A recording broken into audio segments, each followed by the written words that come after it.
We all know what gerrymandering is. It's the redrawing of congressional districts to favor one party or a view over the opposition. Is it really that bad? Yeah, it is. What ends up happening as a result of gerrymandering is extremism.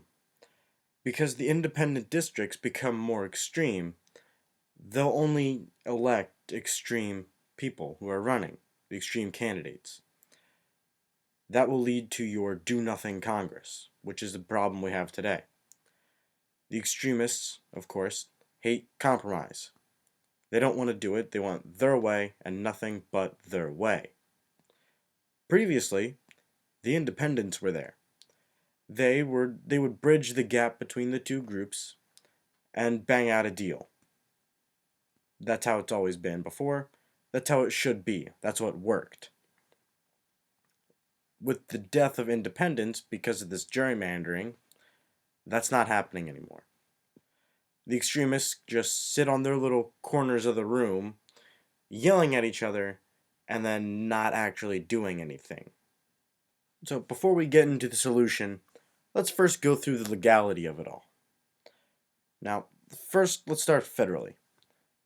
Federally, there's two rules, one of which has been repealed. The first was that each district must have the same population. The other has to do with the Voting Rights Act of 1965, which has since been ruled unconstitutional, which is why it no longer applies. The rules start getting fuzzy in state law, because each state has its different laws. In Maryland, at least, the lines are drawn by the state legislature, but are not necessarily subject to the governor's approval.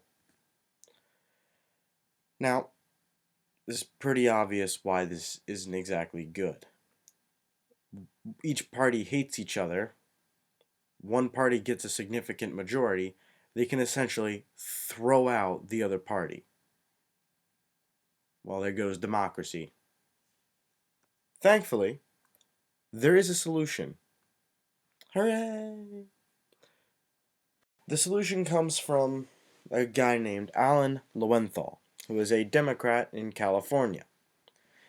He has recently put together a new act called Let the People Draw the Lines Act, which would try to create independent panels to draw the lines instead of each state Congress, which would of course be biased. The panels would consist of 5 Democrats, 5 Republicans, and 4 independents in the middle to help get that balance. So essentially, you don't have anyone trying to whitewash the other party out of it. You get to keep both sides of the argument. Personally, I think this is the best solution. You get left, you get the right, and you've got the independents in the middle who may lean towards one side or the other, but they're still willing to compromise. That's what we need. Now, Lowenthal has been quoted in detail, going into detail about his act, saying, "These would be people who haven't run for office, who aren't paid by either party, and who haven't contributed to either party. That group would follow the set criteria for drawing maps and would hold public hearings throughout the state. The commission would approve the maps and would not require legislative or governor's approval. If there was a legal challenge, it would immediately go to the federal district courts." See, if we can stop gerrymandering, we can essentially bring back the independent districts. With the independent districts will come the independent congressmen, who will then broker the deals in Congress, which gets rid of our do-nothing Congress problem. Long story short, if Alan Lowenthal's bill is put into place around the country, it could actually get to what we all want and need: a functioning Congress. Sounds impossible. It's possible.